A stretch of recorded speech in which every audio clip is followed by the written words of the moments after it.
Assalamualaikum warahmatullahi wabarakatuh. Oke, apa kabar Bapak Ibu semuanya? Sepertinya agak kurang ini ya. Kita breaking dulu ya. Oke, jadi sedikit simpel, hanya tepuk tangan pagi, siang, dan malam ya. Jangan bosan kita nanti gue ya. Jadi ketika kalau bisa saya bilang pagi, ini cuma satu ya. Kalau siang dua, kalau malam tiga. Pagi ya. Oke, Bapak Ibu bisa ya. Oke. Tetap pagi, siang, malam. Oke, masih ada fokus ya. Ulang lagi, pagi, siang, malam. Oh, masih ada, sampai masih fokus kita Bapak Ibu. Ulang lagi, pagi, siang, malam. Oke, kali ini saya akan menyampaikan 7 jurus BK hebat. Nah, sebelum itu, tadi saya sudah memberikan kertas. Masing-masing sudah dapat Bapak Ibu. Jadi, buat gue Bapak Ibu, jadi nanti saya minta, misalnya kayak Bu Ayu, Pak Bayu, Pak Panji, Pak Yupi, sebelahnya aja ya Bapak Ibu. Nah, saya minta tuliskan, tebak hobi dari temannya. Ya, jadi berdua.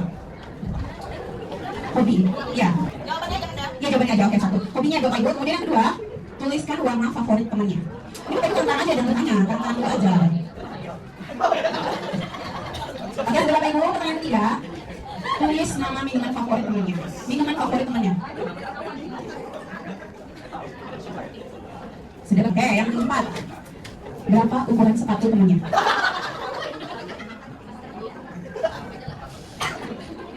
Oke, nomor 5, tahun lahir temannya. Ayo. Oke, sudah tahun lahirnya Bapak Ibu. Oke, lanjut. Belajar temannya. Gaya belajar yang 3 Bapak Ibu, visual, auditori, dan kinestetik. Nah, gaya belajarnya temannya apa? Salah satu juga. Yang dominan. Oke, sudah Bapak Ibu. Ini kita temannya. Ya, berikan.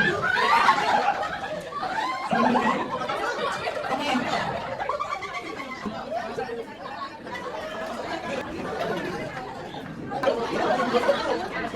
Oke, Bapak Ibu, siapa yang semuanya benar? Yang semuanya benar? Nah, itu sedikit Bapak Ibu, jadi sejauh mana Bapak Ibu saling mengenal temannya. Karena selama ini kita hanya tahu ya, kita hanya bertegur sapa, berbicara, ngobrol ya kan. Tapi banyak di antara kita yang tidak tahu berapa tahun lahir teman kita, ukuran sepatunya, bahkan minuman favoritnya kita tidak tahu gitu. Oke, jadi kita masuk ke jurus yang pertama ya Bapak Ibu. Yang pertama itu adalah jurus 1, kenali potensi. Nah, di sini adalah tugasnya membantu guru mengidentifikasi potensi diri murid secara sistematis yang merupakan dasar penting untuk bimbingan karir dan pengembangan diri. Di sini ada namanya 8 jenis kecerdasan. Yang pertama adalah linguistik verbal. Nah, di situ adalah kemampuan seseorang untuk menggunakan bahasa secara efektif, baik lisan maupun tulisan untuk berpikir, mengekspresikan diri dan berkomunikasi. Kemudian ada musikal, kemampuan seseorang untuk peka, menciptakan dan menghargai berbagai bentuk ekspresi musik. Kemudian ada visual spatial, kemampuan untuk berpikir, memvisualisasikan dan memahami dunia secara visual dan spasial. Dan ada interpersonal, kemampuan seseorang untuk memahami orang lain, membangun dan mempertahankan hubungan sosial yang baik, serta berinteraksi secara efektif. Logikal matematikal, kemampuan seseorang untuk berpikir secara logis, menganalisis masalah secara sistematis, menggunakan angka dan pola. Kemudian ada naturalistik, dan interpersonal, kemudian ada body kinestetik. Oke, ini 3 gaya belajar Bapak Ibu yang tadi sempat saya katakan. Ada gaya belajar visual yang mengutamakan penglihatan untuk menerima, memproses, dan menyimpan informasi. Kemudian ada auditori, mengandalkan indera pendengaran untuk memproses dan memahami informasi, di mana pembelajar lebih nyaman menerima pelajaran melalui suara seperti ceramah, diskusi, atau musik. Nah, jika kita masih banyak ya Bapak Ibu yang melalui ceramah, nah ini auditori. Kemudian kinestetik, cara seseorang belajar paling efektif melalui aktivitas fisik, gerakan, sentuhan, dan pengalaman langsung. Nah, ini biasa siswa kadang ada yang masih kadang suka berjalan, ya kan? Kalau belajar itu dia suka gerak-gerak gitu. Pokoknya kalau dia nggak gerak-gerak tuh kayaknya dia kurang memahami gitu pelajarannya. Gitu. Lanjut yang jurus kedua, kelola emosi. Nah, ini jurus kelola emosi ini yang beberapa waktu lalu yang pernah saya berikan ke Bapak Ibu, yang Bapak Ibu masih ingat yang kertas emosi. Nah, itu termasuk dalam pembelajaran sosial emosional. Jadi guru melatih diri untuk mengenali, memahami, dan mengelola emosi secara sehat melalui pendekatan pembelajaran sosial emosional. Nah, di sini ada namanya self awareness. Jadi itu bacanya mem, self awareness atau menyadari diri, kemampuan untuk memahami emosi, pemikiran, dan nilai-nilai yang pengaruhi perilaku dalam berbagai situasi. Dan ada self management, mengelola diri. Kemudian ada mengambil keputusan bertanggung jawab dan relationship skill. Itu Bapak Ibu. Nah, yang ketiga ada namanya jurus tumbuhkan resiliensi. Jadi resiliensi ini adalah termasuk daya lenting. Jadi daya lenting itu adalah bagaimana caranya kita mengatasi kesulitan, gitu. Jadi di sini tugasnya adalah guru membekali murid agar mampu untuk bangkit menghadapi tantangan, tekanan, dan kegagalan. Nah, biasa kan ada beberapa siswa kita yang merasa dia punya kesulitan. Nah, itulah tugas kita sebagai guru untuk gimana caranya biar dia mampu untuk bangkit lagi menghadapi tantangannya, menghadapi kesulitannya. Adalah jalin hubungan sportif, yaitu bangun dan pelihara hubungan yang baik dengan keluarga dan teman yang dapat memberikan dukungan dan tempat berbagi pengalaman gitu. Kemudian ada terima perubahan. Belajarlah untuk menerima bahwa perubahan adalah bagian alami dari kehidupan dan fokus pada hal-hal yang bisa dikontrol. Dan kemudian terakhir adalah temukan makna hidup, menemukan tujuan dan nilai-nilai penting dalam hidup dapat memberikan motivasi dan arah untuk menghadapi tantangan. Jadi kita harus ada tujuan hidup ya Bapak Ibu, biar kita mampu untuk menghadapi tantangan itu. Itu ya, fixed mindset dan ada growth mindset sama. Nah, ini ciri-cirinya. Kata-katanya ini seperti kayak orang fixed mindset menghadapi kesuksesan adalah saya tidak bisa sukses di usia muda karena saya merasa tidak punya bakat dalam hal apapun. Nah, kalau orang growth mindset, dia akan mengatakan saya bisa sukses dengan berusaha giat, menjadi kuat, dan yakin bisa. Nah, itu perbedaan Bapak Ibu. Yang fixed mindset yang tadi pola pikir tetap, dan growth mindset pola pikir bertumbuh. Kalau untuk menghadapi kegagalan, kalau fixed mindset akan berkata saya merasa terpuruk. Tapi growth mindset dia akan berkata saya akan coba lagi. Gitu. Kesulitan, orang fixed mindset akan berkata saya pasrah. Tapi kalau orang growth mindset dia akan berkata saya belum bisa. Gitu. Untuk masalah, fixed mindset akan berkata mengapa masalah ini terjadi pada saya. Tapi kalau growth mindset dia akan berkata solusi apa yang bisa saya upayakan. Gitu. Itu namanya bertumbuh ya Bapak Ibu. Dan untuk kritik, ketika ada orang yang kritik, orang fixed mindset akan berkata saya sakit hati. Tapi kalau growth mindset dia akan berkata terima kasih, saya akan mencoba memperbaikinya. Itu perbedaannya Bapak Ibu dari pola pikir tetap dan pola pikir bertumbuh. Nah, kemudian jurus 4. Jadi ada namanya jaga konsistensi. Tugasnya untuk membantu murid membentuk kebiasaan positif secara berulang untuk membangun disiplin, tanggung jawab, dan manajemen waktu. Di sini Bapak Ibu ada 10 tombol ajaib namanya. Yang pertama kesenangan, kebanggaan, pengetahuan, minat, tujuan, kebutuhan, manfaat, tantangan, keyakinan, makna. Coba Bapak Ibu dibaca sedikit. Nah, saya akan bertanya. Sekarang Bapak Ibu adalah seorang pendidik, ya. Seorang pendidik ada yang sudah 5-10 tahun, bahkan lebih 10 tahun, ada yang baru 1 tahun, ada yang baru berapa bulan. Nah Bapak Ibu, sebagai pendidik, Bapak Ibu merasa yang mana di sini? 10 tombol ajaib ini, apakah Bapak Ibu menjadi seorang pendidik? Apakah itu kesenangan, kebanggaan, keingintahuan, minat, tujuan, kebutuhan, manfaat, tantangan, keyakinan, atau makna? Ayo Bapak Ibu, ada yang bisa mau berbagi sedikit? Bapak Ibu bagi sedikit pengalamannya tadi. Tapi termasuk yang mana? Boleh lebih dari 1 ya pilihannya, tapi jelaskan alasannya mengapa? Mungkin awalnya saya di curiosity itu, keinginan tahuan. Tapi menurut aku kedepannya kemana gitu lagi? Mungkin jadi itu juga minat atau kebutuhan. Keinginan saja Pak? Ya awal-awalnya mungkin seperti itu. Oke, terima kasih Pak Habib. Ada lagi Bapak Ibu yang lain? Boleh lebih dari 1 ya Bapak Ibu? Bapak Ibu merasa yang mana nih? Awalnya saya hanya seperti kayak senang aja, tapi lama-lama jadi kebutuhan, atau bisa gitu. Pak Ziza? 1 Pak. Kalau saya kesenangan, kebanggaan, keingintahuan, minat. Coba Pak, jelaskan. Kenapa kesenangan dulu? Kesenangan itu kenapa? Dari dulu emang suka belajar tugas ya, saya kan juga sering bantu-bantu kawan, belajar-bantu kawan. Jadi ya ada job bangga. Keingintahuan karena juga punya rasa ingin, punya minat sama. Terutama di ini pernikahan di pernikahan gitu. Tujuan sih belum terasa sih. Kalau kebetulan belum juga mentok juga belum. Tantangan ya, tantangan keyakinan, tantangan dan keyakinan. Kenapa merasa tantangan Bang? Karena kan kalau melihat ada yang sesuai dengan kita nih. Oke, jadi merupakan suatu tantangan bagi kita ya. Oke, saya minta yang lumayan lama. Bapak Charles, siapa? Bapak yang mana? Termasuk yang mana? Kalau sekarang udah kayaknya semua ini gitu. Coba jelaskan salah satu. Bapak kesenangan gitu. Kalau dulu kita dengan anak-anak itu agak takut kita berhubungan karena takut emosi gitu. Berhubungan interaksi gitu. Tapi kalau sekarang malah berhubungan dengan anak-anak itu menambah jiwa muda kita. Yang dari rumah yang kita bawa ke sekolah ada masalah. Baru sampai sekolah berjumpa dengan anak-anak kita banyak ketawa. Kebanggaan itu kalau kita di tengah masyarakat, apalagi sekarang kita dipanggil Pak Guru aja di rumah, jarang panggil nama sebenarnya. Baik Charles atau apa, tapi panggilan sekarang dari mereka itu kepada Pak Guru. Boleh etnis, ya, banyak suku. Bagaimana kita mengetahui pertama mengenai bahasa mereka, terutama orang kata Manuli, kita terinspirasi pengen mengetahui bagaimana kita berkomunikasi dengan menggunakan bahasa Batak. Kalau bilang sekarang, itulah yang masih diragukan apa namanya. Kalau tujuan jelas ya, kita bekerja tentu dapat upah. Ya, kebetulan ya tanpa kita mengajar duit tak bisa masuk. Dapur tak bisa mengepul. Manfaat kita ya banyak manfaat. Ya. Pertama kita berhubungan dengan wali murid, ya. Pasti banyak relasi kita dan itu sangat dirasakan sekarang. Tantangannya itu bisa kita ambil bagian di dalam penyelesaian setiap masalah yang diterima anak-anak. Baik itu di sekolah maupun di rumah. Kita selalu dipanggil orang tua, banyak sharing, ngopi-ngopi bareng-bareng orang tua mengenai perkembangan anak. keyakinan itu yakinlah di sini bahwa sini ada rezekinya kita untuk makan gitu ya. Untuk membesarkan anak, mendidik anak, biaya kuliah anak, yakin berarti ada rezeki kita di sini. Sama anaknya gitu, dengan adanya rezeki itu mana kehidupan ini akan terasa lebih jauh, lebih baik. Daripada dulu kita di kampung kita mungkin bertani gitu ya.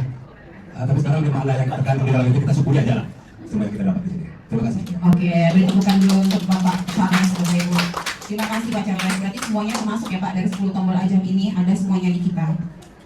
Ini kita sudah masuk ke jurus 5 Bapak Ibu. Jalin koneksi. Nah ini, terkoneksi sebelum koreksi. Yaitu menciptakan hubungan yang kuat antara murid dengan guru, teman sebaya, dan orang tua melalui komunikasi yang empatik dan efektif. Nah, di sini ada namanya rumus mendengar aktif. Jadi dengar. D adalah dedikasikan tubuh dan jiwa kita.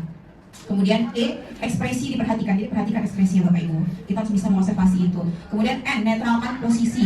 Gitu. Jadi kita ambil posisi yang nyaman ketika kita mendengar siswa kita. G, gangguan hilangkan. Jadi jika kita ada masalah, ya kita lupakan sejenak Bapak Ibu. Kita fokus ke siswa kita, mendengar. Kemudian ada A, amati isi pembicaraan. Jadi kita jangan hanya cuma mendengar tapi kita nggak tahu nih tadi siswa kita ngebahasnya tentang apa, kita malah kemana pemikirannya. Jadi harus kita amati isi pembicaraannya apa. Dan ada R, respon. Jadi kita perlu merespon mereka Bapak Ibu, biar mereka merasa yang betul-betul mereka didengar gitu. Lanjut jurus 6 lagi Bapak Ibu. Gak ada murid hebat tanpa tim hebat. Gitu. Jadi tujuannya adalah menciptakan lingkungan belajar yang aman, nyaman, dan menggembirakan dengan melibatkan kerjasama antara guru mata pelajaran, guru wali, dan guru BK. Jadi siswa kita itu tidak hanya didengar atau dididiknya oleh guru BK saja, oleh hanya wali murid wali kelas saja, tapi keseluruhannya kita Bapak Ibu, kita satu kesatuan. Gitu. Jadi kita harus kerjasama. Ya Bapak Ibu? Oke, jurus 7 Bapak Ibu, sudah di penghujung jurus kita ini. Yang terakhir adalah menata situasi. Sebelum anak belajar, mereka harus merasa aman dulu, gitu dia Bapak Ibu. Nah, di sini adalah menciptakan lingkungan belajar yang aman, nyaman, dan menggembirakan untuk mendukung perkembangan murid. Jadi kalau misalnya aman, kelasnya, lingkungannya bagus, menggembirakan, nah maka anak-anak juga pasti akan senang. Gitu. Nah, di sini ada aspek-aspeknya. Yang pertama, aman itu adalah aman secara psikis dan psikologisnya. Ya Bapak Ibu, kemudian nyaman sarana dan prasarananya. Jadi kalau memang nyaman, anak juga akan nyaman dengan sarana prasarananya. Kemudian ada menggembirakan pembelajarannya Bapak Ibu. Jadi kalau memang pelajarannya menggembirakan, mereka pasti akan senang, mereka akan nyaman gitu. Mereka akan menanti-nantikan kehadiran kita. Oke Bapak Ibu? Habis, terima kasih Bapak Ibu sudah mendengarkan 7 jurus ini ya Bapak Ibu. Oke, dimulai tangannya ke dulu Bapak Ibu. Bapak Ibu, kasih dong tepukannya. Nah, Bapak Ibu, ya, saya akan memberikan satu permainan. Jadi namanya tadi jurus 3 ya Bapak Ibu, tumbuhkan resiliensi. Jadi coba Bapak Ibu silakan berdiri dulu. Coba diambil di tempat duduknya ada hadiah. Ada kertas Bapak Ibu yang tertempel di bawah tempat duduknya. Ada kertas. Gabung dengan temannya dengan cara mengirimkan suara. Jadi kalau saya kunci.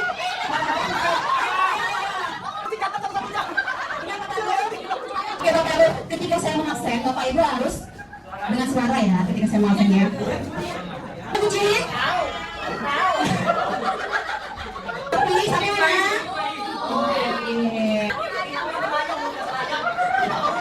Sapi mana sapi? Iya. Ada ya mana suaranya?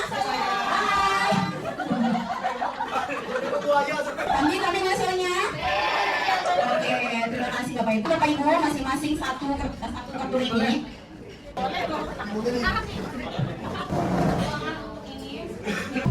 Jadi masing-masing kelompok sudah mendapatkan satu kartu remi, satu kotak kartu remi. Boleh dibuka Bapak Ibu, boleh dibuka. Jadi tugas Bapak Ibu adalah bikin menara, ya, bikin menara setinggi-tingginya, dan pastikan menara itu tidak goyang atau tidak jatuh. Tidak jatuh ya Bapak Ibu, karena nanti saya akan masuk waktu Bapak Ibu untuk membangunnya. Dan ketika sudah jadi, waktunya sudah habis, tim lain akan datang masing-masing ke kelompok Bapak Ibu untuk menjatuhkannya. Ya, cara jatuhkannya gimana? Yaitu dengan cara ditiup atau dikipas, tidak, yang penting tidak boleh sentuh. Ya, jadi Bapak Ibu pastikan menaranya kokoh dan kuat. Gitu. Jadi saya akan kasih lem, Bapak Ibu manfaatkan lemnya.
Belum ya? Pada bagaimana? Mau ambil saya? Mau cuci? Sembilan, delapan, empat, satu. Oke, jauh dulu Bapak Ibu. Silahkan menjauh dari menaranya. Itu pondasinya. Oke Bapak Ibu, sudah? Bapak Ibu sudah ya? Oke, Bapak Ibu, sekarang tugasnya adalah masing-masing Bapak Ibu boleh menjatuhkan menara tim lawan, bebas mau ditiup, dikipas, tapi tidak boleh sentuh. Ayo, maju, maju. Ayo, sekencang mungkin. Ayo Bapak Ibu, mana dulu? Kita lagi. Bapak Ibu, mana?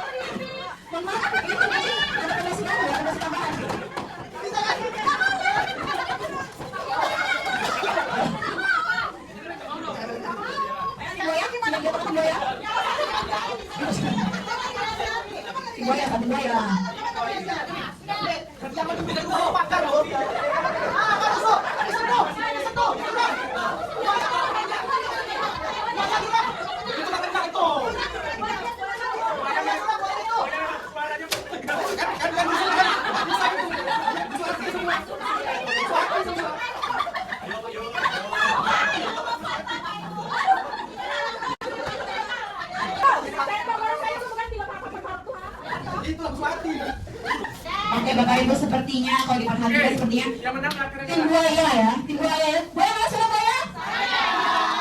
Oke, materi yang disampaikan Bu Dewi itu sangat menarik dan sangat bermanfaat, apalagi dalam penyampaian materinya diselingi dengan adanya ice breaking sehingga kegiatan menjadi sangat seru. Sangat bagus, tidak membosankan dan gampang untuk dipahami, dan pengen coba untuk menerapkan materi tersebut kepada anak-anak didik. Itu menarik banget ya.